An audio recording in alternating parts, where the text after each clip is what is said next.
Yeah. Good girl.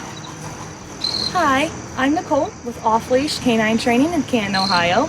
And here with me today is Willow, a 7-month-old German Shepherd puppy who just completed our 2-week board and train program. When I first met Willow, it was mainly her puppy excitement that was getting her in trouble.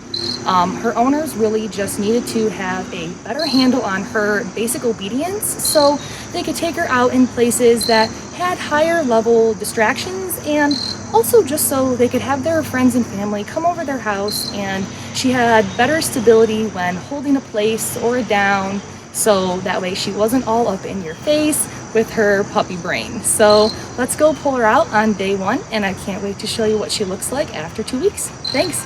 Bye.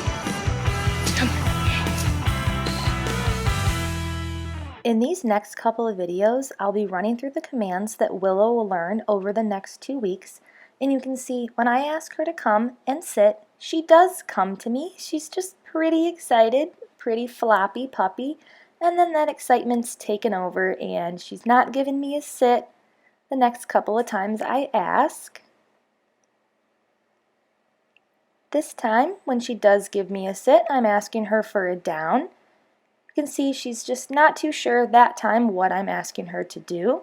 And here, when I'm asking her to get onto the place cot, she does demonstrate that she'll get up there, she'll even sit down, but not because I ask her to, just because she's really unsure what's going on. She's just really excited, not too sure what to do with herself. And here she's just getting a little bit too distracted by the people walking by. When I'm trying to walk with Willow on the leash, you can see she's not really pulling me too hard, but she is all over the place, not paying too much attention to me. And when she does get distracted, she does give me a little tug. Shows me a little bit of that puppy curiosity and strength.